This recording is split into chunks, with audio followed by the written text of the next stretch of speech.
നമസ്കാരം, ഞാൻ ഡോക്ടർ ദിവ്യ. ഇന്നത്തെ ഹെൽത്ത് ടോക്സിലേക്ക് എല്ലാവർക്കും സ്വാഗതം. ഇന്നത്തെ ഹെൽത്ത് ടോക്സിൽ നമ്മൾ സംസാരിക്കാൻ പോകുന്നത് നമ്മുടെ കഴുത്തിന് ചുറ്റുമുള്ള കറുപ്പിനെ കുറിച്ചാണ്. ഒരുപാട് പേര് ചോദിക്കുന്നുണ്ട്, കഴുത്തിന് ചുറ്റുമുള്ള കറുപ്പ് മാറ്റാൻ നമുക്ക് എന്ത് ചെയ്യാം എന്നതിനെക്കുറിച്ച്. അപ്പോൾ സാധാരണഗതിയിൽ ഈ കഴുത്തിന് ചുറ്റുമുള്ള കറുപ്പ് പല കാരണങ്ങൾ കൊണ്ട് വരാം. മിക്കവാറും ആൾക്കാർ തെറ്റിദ്ധരിക്കുന്നത് ഇത് കഴുത്തിൻ്റെ അടിയിലുള്ള കറുപ്പാണ് അല്ലെങ്കിൽ അഴുക്കാണ് എന്നാണ് മിക്കവാറും വിചാരിക്കുന്നത്. അപ്പോൾ ഈ അഴുക്ക് പോകാൻ വേണ്ടിയിട്ട് എന്തെങ്കിലുമൊക്കെ സ്ക്രബ് ഇട്ട് അവിടെ ഒരുപാട് നേരം നമ്മൾ റബ്ബ് ചെയ്യുകയും അതുപോലെ തന്നെ എന്തെങ്കിലും ഇഞ്ചയോ കാര്യങ്ങളോ ഒക്കെ ഇട്ട് തേച്ച് കഴുകുകയൊക്കെ ചെയ്യും. ഇങ്ങനെയൊന്നും ചെയ്തു കഴിഞ്ഞാൽ ഇത് പോകില്ല. കാരണം ഇത് അക്കാന്തിയോസിസ് നൈഗ്രിക്കൻസ് എന്നാണ് പൊതുവെ ഈ കഴുത്തിനടിയിലുള്ള കറുപ്പിന് പറയുന്നത്. അത് അവിടുത്തെ നമുക്ക് കണ്ടാലറിയാം, സ്കിൻ കുറച്ച് തിക്കൻഡ് ആയിട്ട്, അതായത് സ്കിന്നിന് കുറച്ച് കട്ടി കൂടിയിട്ട് ഒരു ലെയർ അപ്പിയറൻസ് ആയിരിക്കും അവിടെ വരുന്നത്. അപ്പോൾ യഥാർത്ഥത്തിൽ നമ്മളിപ്പം ആ സ്കിന്നിൻ്റെ ഒരു ബയോപ്സി അല്ലെങ്കിൽ അതിൻ്റെ ഒരു സ്ട്രക്ചർ എടുത്ത് നോക്കിക്കഴിഞ്ഞാൽ നമുക്ക് കാണാൻ പറ്റുന്നതെന്ന് പറഞ്ഞാൽ അവിടെ മെലാനിൻ്റെ കൂടുതലിനെക്കാട്ടിലും ആ സ്കിന്നിൻ്റെ കട്ടി കൂടുന്നതുകൊണ്ട് അല്ലെങ്കിൽ അവിടെ ഇങ്ങനെ ഒരു അണീവൻ ആയിട്ടുള്ളൊരു ടെക്സ്ചറും തിക്കനിങ്ങും ഉള്ളത് കൊണ്ടാണ് നമുക്ക് ഈ ഒരു കറുത്ത അപ്പിയറൻസ് അവിടെ ഉണ്ടാവുന്നത്. അപ്പോൾ ഇത് മാറ്റാൻ നമ്മളിതിൻ്റെ കാരണം കണ്ടുപിടിച്ചാൽ മാത്രമേ നമുക്ക് പറ്റുള്ളൂ. കാരണം പല കാരണങ്ങൾ കൊണ്ട് വരാമെന്ന് ഞാൻ പറഞ്ഞപ്പോൾ അതിൽ ഏറ്റവും വലിയൊരു കാരണം എന്ന് പറയുന്നത് നമ്മുടെ ഓവർ വെയ്റ്റ് ആണ്.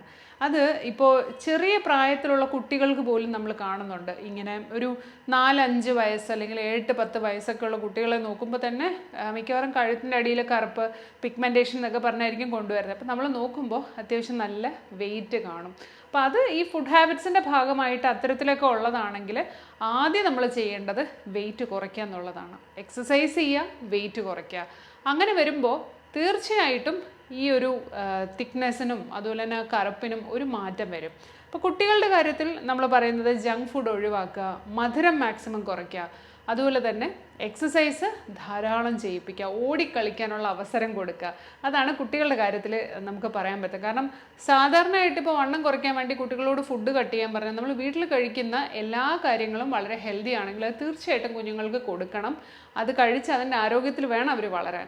അല്ലാത്ത പക്ഷം ഈ പറഞ്ഞതുപോലെ ബേക്കറി ആയിട്ടുള്ള കാര്യങ്ങളോ ബിസ്ക്കറ്റ്സോ കുക്കീസോ അങ്ങനെ കാലറി മാത്രമുള്ള ന്യൂട്രീഷ്യസ് അല്ലാത്ത ആഹാരം കൊടുക്കുമ്പോഴാണ് നമുക്ക് വെയിറ്റ് ഗെയിൻ ചെയ്യുകയും ആരോഗ്യം നശിക്കുകയും ചെയ്യുന്നത്. അപ്പോൾ അതെല്ലാം നമ്മൾ കട്ട് ഡൗൺ ചെയ്യുക. എക്സസൈസ് ഒരു ശീലമാക്കുക. അതുപോലെ തന്നെ നമ്മളിപ്പം കഴുത്തടിയിൽ കറുപ്പ് മാറ്റാൻ ഇപ്പോൾ കുഞ്ഞുങ്ങൾക്ക് എന്ത് ചെയ്യാമെന്ന് ചോദിച്ചു കഴിഞ്ഞാൽ നമ്മളിപ്പം കുളിക്കുന്ന സമയത്ത് നമ്മൾ ഉരുക്ക് വെളിച്ചെണ്ണയോ കാര്യങ്ങളോ ഒക്കെ നമ്മൾ ആ കഴുത്തിൻ്റെ ഭാഗത്തും തേച്ച് കൊടുത്തിട്ട് ഒരുപാട് ഹാർഷ് അല്ലാത്ത സോപ്സ് ആയാലും അതുപോലെ തന്നെ കുഞ്ഞുങ്ങൾക്ക് വേണ്ടിയിട്ടുള്ള കാര്യങ്ങളുണ്ടല്ലോ, അപ്പോൾ അത് ഉപയോഗിക്കാനായിട്ട് നോക്കുക. ഞാൻ 10 വയസ്സിന് താഴെയുള്ള കുഞ്ഞുങ്ങളുടെ കാര്യം 2 വയസ്സിന് മുകളിലുള്ള കുട്ടികളുടെ കാര്യമാണ് പറയുന്നത്. അപ്പോൾ അത് അങ്ങനെ നമുക്ക് ചെയ്തു കൊടുക്കാം.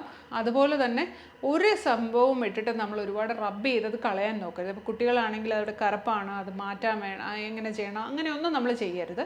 ഈ ഒരു ഇംബാലൻസ് മാറുന്ന സമയത്ത് തീർച്ചയായിട്ടും അത് നോർമലാവും. പിന്നീട് ഒരു റീസൺ എന്ന് പറഞ്ഞാൽ തൈറോയിഡ് ഉള്ള കുട്ടികൾക്കും ഇതുപോലെ തന്നെ കഴുത്തിനടിയിൽ കറുപ്പ് കാണാറുണ്ട്. തൈറോയിഡിൽ എന്തെങ്കിലും അമ്മയ്ക്കോ അച്ഛനോ ഒക്കെ തൈറോയിഡിൻ്റെ എന്തെങ്കിലും ഒരു ഹിസ്റ്ററി ഉണ്ടെങ്കിൽ, അതായത് ഹൈപ്പർ ഓർ ഹൈപ്പോ തൈറോയിഡ് രണ്ടിലേതെങ്കിലും ഉണ്ടെങ്കിൽ തീർച്ചയായിട്ടും നമ്മൾ കുഞ്ഞുങ്ങളുടെ ആയാലും ബ്ലഡ് ടെസ്റ്റ് നോക്കാൻ പറയാറുണ്ട് ഇത്തരത്തിലുള്ള സിംറ്റംസ് കാണുകയാണെങ്കിൽ. ഇത് മറ്റൊരു കാര്യം. പിന്നെ മറ്റൊരു റീസൺ എന്ന് പറഞ്ഞു കഴിഞ്ഞാൽ ഈ കട്ടിയുള്ള മാല ഉപയോഗിക്കുന്ന ആൾക്കാർക്ക്, അതുപോലെ തന്നെ സിറേറ്റഡ് ആയിട്ട് ഇങ്ങനെ കൊണ്ട് കയറുന്ന മുള്ളുള്ള ഫാഷൻസും അങ്ങനെ പോലത്തെ ഫാഷൻസ് ഉണ്ടല്ലോ, ഇച്ചിരി അണീവൻ ആൻഡ് ഇറഗുലർ ആയിട്ടിരിക്കുന്ന അങ്ങനെയൊക്കെ ഉള്ള ഫാഷൻ ഇടുന്നവർക്കും ഇവിടെ ഫ്രിക്ഷൻ കൂടിക്കഴിഞ്ഞാൽ ഇതുപോലെ തന്നെ കഴുത്തിൻ്റെ അവിടെ കറുപ്പ് നമുക്ക് കാണാൻ പറ്റും. അത്യാവശ്യം ഇപ്പോൾ ഈ കുട്ടികളുടെ കാര്യം ഈ മാല ഇടുമ്പോൾ ചില കുട്ടികൾക്ക് കാണാറുണ്ട്. അതുപോലെ ഇമിറ്റേഷൻ ജ്വല്ലറി ഒക്കെ ഇടുന്ന ആൾക്കാർക്കും കാണാറുണ്ട്. ഇപ്പം ചില ഫാൻസി മാലകളൊക്കെ ഉണ്ട്. അപ്പോൾ കുഞ്ഞുങ്ങളുടെ സ്കിൻ വളരെ ഡെലിക്കേറ്റ് ആണ്. ഇത് തീർച്ചയായിട്ടും എന്തെങ്കിലും റിയാക്ഷൻ ഉണ്ടാക്കുകയൊക്കെ ചെയ്ത് കഴിഞ്ഞാൽ അവിടെ ഒരു കറുപ്പ് പോലെ കാണാറുണ്ട്. ഇനി മുതിർന്നവരിലേക്കോ അല്ലെങ്കിൽ ടീനേജ് കുറച്ചും കൂടെ മുതിർന്ന് കഴിയുമ്പോഴത്തേക്കും ഇതുപോലെ തന്നെ ഒരു പ്രായം വരെ വെയിറ്റ് കുറവായിരിക്കും, ഫിസിക്കൽ ആക്ടിവിറ്റീസ് ഒക്കെ ഉണ്ടായിരിക്കും. പക്ഷേ ഒരു 10 to 12 ഇയേഴ്സ് കഴിയുമ്പം ഈ പറഞ്ഞതുപോലെ ഓടിക്കളിക്കൽ അല്ലെങ്കിൽ ഫിസിക്കലി ഉള്ള എല്ലാ എക്സസൈസസും കുറച്ച് കുറയും. ആ സമയത്ത് പെൺകുട്ടികൾക്കും അതെ ആൺകുട്ടികൾക്കും അതെ ഇതുപോലെ തന്നെ കാണാറുണ്ട്. അത് കഴുത്തടിയിൽ മാത്രമല്ല, ഈ മുട്ടിൻ്റെ അവിടെ, കൈയുടെ മടക്കിൽ, അതുപോലെ കാൽമുട്ടിൻ്റെ അവിടെ, ഇങ്ങനെ തുടങ്ങി ചില ഭാഗങ്ങൾ സ്പെസിഫിക് ആയിട്ട് കൈയുടെ ഈ ഭാഗത്തൊക്കെ കാണാറുണ്ട്. ഇതും ഈ വെയിറ്റ് ഗെയിനുമായിട്ട് ബന്ധപ്പെട്ടാണ് നമ്മൾ എപ്പോഴും പറയുന്നത്. അതിന് മാക്സിമം വെയിറ്റ് കുറയ്ക്കാനായിട്ട് നോക്കുക. അതിൻ്റെ കൂടെ തന്നെ നല്ലൊരു സൺസ്ക്രീൻ ആപ്ലിക്കേഷനും പറയുന്നുണ്ട്. ഒരു മോയ്സ്ചറൈസ് ചെയ്യുകയും സൺസ്ക്രീൻ ആപ്ലിക്കേഷനും നമ്മൾ നിർബന്ധമാക്കുക. ഇപ്പം മിക്കവാറും ആൾക്കാർക്ക് കുട്ടികളൊക്കെ ആണെങ്കിൽ ടീനേജ് കഴിഞ്ഞാലൊക്കെ മോയ്സ്ചറൈസ് ചെയ്യുന്ന ഒരു രീതി ഉണ്ടോയെന്ന് എനിക്കറിയില്ല, ബോഡി മോയ്സ്ചറൈസേഴ്സ് ഉപയോഗിക്കുന്ന. അപ്പോൾ അത് നമ്മൾ വളരെ മൈൽഡ് ആൻഡ് ജെൻറ്റിലായിട്ടുള്ള ഒരു മോയ്സ്ചറൈസർ നമ്മുടെ കഴുത്തിലിടുക, നമ്മൾ ഫേസിലിടുന്ന പോലെ തന്നെ. അതുപോലെ ഈ പിഗ്മെൻറ്റേഷനുള്ള ഭാഗത്തും ഇടുക. അതുപോലെ നമ്മൾ സൺസ്ക്രീൻ അപ്ലൈ ചെയ്യേണ്ടതും വളരെ അത്യാവശ്യമാണ്. ഇനി കുറച്ച് ഏജായി കഴിയുമ്പോഴത്തേക്കും, ആഫ്റ്റർ ഒരു 20s ഒക്കെ കഴിയുമ്പോഴത്തേക്കാണ് കുറച്ച് കൂടുതൽ കൺസേൺ വരുന്നത്, പ്രത്യേകിച്ച് സ്ത്രീകൾ. കാരണം കുറേ നാളിലെ യൂണിഫോമും അങ്ങനെയൊക്കെയുള്ള കാര്യങ്ങളൊക്കെ കവേർഡായിരിക്കും നമ്മുടെ നെക്കെന്നൊക്കെ പറയുന്നത്. അത് കഴിയുമ്പം സാരിയൊക്കെ യൂസ് ചെയ്യാൻ തുടങ്ങുമ്പോഴാണ് കുറച്ച് ഓപ്പൺ ബ്ലൗസൊക്കെ ഇടേണ്ടി വരും. അപ്പോൾ ഈ കഴുത്തടിയിലെ കറുപ്പ് പെട്ടെന്ന് എടുത്ത് കാണിക്കും. എല്ലാവർക്കും ഒരു മാനസികമായിട്ട് കുറച്ച് ബുദ്ധിമുട്ടുണ്ടാക്കും. കാരണം ചിലർ വിചാരിക്കുന്നത് എനിക്ക് നല്ല വൃത്തിയാണ്, പക്ഷെ ആൾക്കാർ വിചാരിക്കും ഞാനിത് വൃത്തിയില്ലാത്തതുകൊണ്ടായിരിക്കും ഇങ്ങനെ വരുന്നതെന്നൊക്കെ ഉള്ളൊരു അങ്ങനെയും കൂടെ ഒരു തോന്നലുണ്ടാക്കാം. അപ്പോൾ ഇത് മനസ്സിലാക്കേണ്ട ഒരു കാര്യം, നമ്മൾ ആദ്യം ശ്രദ്ധിക്കേണ്ടത് നമുക്കൊരു വർഷത്തിനിടയ്ക്ക് എത്ര കിലോ കൂടി, അല്ലെങ്കിൽ ഒരു 2 വർഷത്തിനിടയ്ക്ക് നമുക്ക് 5 കിലോയ്ക്ക് മുകളിൽ കൂടിയിട്ടുണ്ടോ എന്നുള്ളത് നമ്മളൊരു കണക്കെടുക്കാം. അങ്ങനെ നമ്മൾ കൂടിയിട്ടുണ്ടെങ്കിൽ തീർച്ചയായിട്ടും ഗ്രാജുവലായിട്ട് എക്സസൈസ് വെച്ചിട്ട് നമ്മളത് കുറയ്ക്കാൻ നോക്കുക. പിന്നെ ഫാറ്റി ലിവറിൻ്റെ പ്രസൻസ് ഉണ്ടോ എന്ന് നോക്കുക. ഫാറ്റി ലിവറും മെറ്റബോളിക് പ്രശ്നങ്ങളൊക്കെ ഉള്ള ആൾക്കാർക്കും ഇതുപോലെ തന്നെ കഴുത്തിന് ചുറ്റും കറുപ്പ് കാണാറുണ്ട്. അതുപോലെ തന്നെ കയ്യിലും ഇതേപോലെ തന്നെ ഒരു പിഗ്മെൻറ്റേഷൻ കാണാറുണ്ട്. എല്ലാവർക്കും അല്ല, ഞാൻ എന്തെങ്കിലും പറയുമ്പോഴത്തേക്കും നമ്മൾ എല്ലാവർക്കും അല്ല, ചില ആൾക്കാർക്ക്. അതുപോലെ PCOD പ്രശ്നമുള്ളവർക്ക്, പോളിസിസ്റ്റിക് ഒവേറിയൻ ഡിസീസ് അല്ലെങ്കിൽ സിൻഡ്രോം ഒക്കെ ഉള്ളവർക്ക് അതിൻ്റെ ഭാഗമായിട്ട് ആ സിൻഡ്രോം ഓരോ സിംറ്റംസിൻ്റെ ഭാഗം പോലെ തന്നെ കാണുന്ന ഒന്നാണ് ഇതുപോലൊരു ബഫലോ സംഭവം. അതായത് ബാക്കിൽ ഇങ്ങനെ ഒരു ഇതുപോലെയും കാണാം. അതുപോലൊരു കഴുത്തിന് ചുറ്റും ഒരു കറുപ്പും കാണാൻ പറ്റും. ഇങ്ങനെയൊക്കെയുള്ള കണ്ടീഷൻസിൽ നമ്മൾക്ക് ആദ്യമൊക്കെ ഈ പീലിംഗ് ഏജൻറ്റ്സ് പോലുള്ള കാര്യങ്ങൾ ഇതിൽ വർക്ക് ചെയ്തില്ല അധികം. കാരണം ഇത് പിഗ്മെൻറ്റേഷൻ അല്ല. പിഗ്മെൻറ്റേഷൻ ആണെങ്കിൽ മാത്രമേ നമുക്ക് ഈ മെലാനിനെ മാറ്റാനുള്ള കാര്യങ്ങൾ ചെയ്യാൻ പറ്റൂ.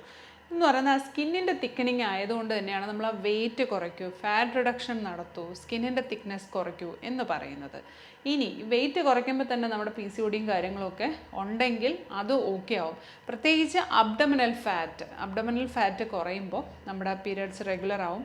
ചിലർക്ക് റെഗുലർ പീരിയഡ്സിൽ PCOD ഉള്ള ആൾക്കാരുണ്ട്. അപ്പോൾ അങ്ങനെയാണെങ്കിൽ നമുക്കത് ഡിറ്റക്റ്റ് ചെയ്യാൻ കുറച്ച് പ്രയാസമാണ്. നമ്മൾ ചോദിക്കുമ്പോൾ അവർ പറയും എനിക്ക് PCOD ഇല്ല, കാരണം എൻ്റെ പീരിയഡ്സ് റെഗുലറാണ്. പക്ഷെ ചിലർക്ക് ഹോർമോൺസിൻ്റെ ലെവലിൽ ചേഞ്ച് കാണും. അങ്ങനെ വരുന്ന മിക്കവാറും ആൾക്കാരുണ്ട്. അപ്പോൾ അവർക്കും ഈ പറഞ്ഞതുപോലെ ഇങ്ങനെ ഒരു കറുപ്പ് കാണാറുണ്ട്. അപ്പോൾ ഫാറ്റി ലിവർ ആണെന്നുണ്ടെങ്കിലും ഈ ഓയിലി ഫുഡ്, അതുപോലെ പ്രോസസ്ഡ് ആയിട്ടുള്ള ഫുഡ്, അതുപോലെ മധുരം കൂടുതലായിട്ട് കഴിക്കുന്നത്, ഇതിങ്ങനെ നമ്മൾ കുറയ്ക്കാൻ നോക്കുക. അതുപോലെ തന്നെ രാത്രിയിലത്തെ ഭക്ഷണം ഒരുപാട് ലേറ്റായിട്ട് കഴിക്കുന്നതും അതിൻ്റെ കൂടെ തന്നെ നല്ല ഫാറ്റി ആയിട്ട് നമുക്ക് ഏറ്റവും ഇഷ്ടമുള്ള ഫുഡ് മിക്കവാറും ആൾക്കാർ രാത്രിയിലാണ് കഴിക്കുന്നത്. അങ്ങനെ ഒരു ശീലം ഉണ്ടെങ്കിൽ അതും കൂടെ നിങ്ങളൊന്ന് ഒഴിവാക്കാനായിട്ട് നോക്കുക. അപ്പോൾ വീട്ടിൽ ചെയ്യാൻ പറ്റുന്ന ഹോം റെമഡീസ് എന്തൊക്കെയാണെന്ന് ചോദിച്ചാൽ, ഞാൻ നേരത്തെ പറഞ്ഞല്ലോ, സ്ക്രബ് അങ്ങനത്തുള്ള കാര്യങ്ങളൊന്നും വലുതായിട്ട് വർക്ക് ചെയ്യത്തില്ല. എനിക്ക് കുറച്ച് ഇഫക്റ്റീവായിട്ട് തോന്നിയ കാര്യങ്ങൾ, കഴുത്തിന് ചുറ്റുമുള്ള കറുപ്പിന് വേണ്ടിയിട്ട് നമ്മളൊരു വീഡിയോ ഇട്ടിട്ടുണ്ടായിരുന്നതിന് മുമ്പ്. അത് അരിമാവും തൈരും മഞ്ഞളും ഒക്കെ ചേർത്തിട്ടുള്ളൊരു പാക്കാണ്. കട്ടിക്കിട്ടിട്ട് അത് കഴുകിക്കളയുന്നത്. അതിൻ്റെ വിശദമായിട്ടുള്ള വീഡിയോ ഞാൻ വേറെ ഇട്ടിട്ടുണ്ട്. അപ്പോൾ അത് നോക്കിക്കഴിഞ്ഞാൽ നിങ്ങൾക്ക് മനസ്സിലാവും. അത് ജസ്റ്റ് എന്താ പറയുക, നമ്മുടെ ഒരു വൈറ്റനിങ് എന്നുള്ള രീതിയിലല്ല, ഒരു സ്കിൻ കെയർ എന്നുള്ള രീതിയിൽ നമ്മൾ ചെയ്യുകയാണെങ്കിൽ ആ തിക്കനിങ് കുറച്ച് കുറയും, കുറച്ച് മോയ്സ്ചറൈസ്ഡ് ആവും. അപ്പോൾ അങ്ങനെ ചെയ്യുമ്പോൾ കുറച്ച് ആ ഒരു എന്താ പറയുക, ഒരു അപ്പിയറൻസിൽ നമുക്ക് വ്യത്യാസം വരും. പെർമനൻ്റായിട്ട് അത് കുറയണമെങ്കിൽ തീർച്ചയായിട്ടും അതിൻ്റെ അണ്ടർലൈൻ കോസ്, അതിന് അടിസ്ഥാനമായിട്ട് എന്താണോ നമ്മുടെ പ്രശ്നം അത് മാറ്റിയാലേ പറ്റുള്ളൂ. അപ്പോൾ ഇന്ന് പറഞ്ഞ എപ്പിസോഡിൽ ഞാൻ പറഞ്ഞ കാര്യങ്ങൾ നിങ്ങൾക്ക് ഇഷ്ടപ്പെട്ട് കാണുമെന്ന് പ്രതീക്ഷിക്കുന്നു. പിന്നെ നമ്മൾ ക്ലിനിക്കലി ചെയ്യുന്നത്, ഇതിപ്പോൾ നമ്മൾ വീട്ടിൽ കുറേ കാര്യങ്ങൾ ഓൾറെഡി പറഞ്ഞിട്ടുണ്ട്. ക്ലിനിക്കലി ചെയ്യുന്ന കാര്യങ്ങൾ പ്രൊസീജിയേഴ്സാണ്, ക്ലിനിക്കൽ പ്രൊസീജിയറാണ്. കാരണം ഈ കല്യാണം അല്ലെങ്കിൽ എന്തെങ്കിലും പെട്ടെന്നൊരു ഇവൻറ്റ്സ് വരുമ്പം ഇത്രയും നാളൊന്നും ഇത് ചെയ്തുകൊണ്ടിരിക്കാനുള്ള സമയമില്ലാത്തവർക്ക് ക്ലിനിക്കൽ പ്രൊസീജിയേഴ്സ് ഉണ്ട്. തീർച്ചയായിട്ടും നമ്മുടെ ക്ലിനിക്കിൽ ചെയ്യുന്നുണ്ട്. അതിനെക്കുറിച്ച് കൂടുതൽ ഡീറ്റെയിൽസ് നിങ്ങൾക്ക് അറിയണമെങ്കിൽ ക്ലിനിക്കുമായിട്ട് ബന്ധപ്പെട്ടാൽ മതി. അപ്പോൾ ഇന്ന് പറഞ്ഞ കാര്യങ്ങൾ നിങ്ങൾ ശ്രദ്ധിച്ച് നോക്കുക. Thank you so much and keep watching.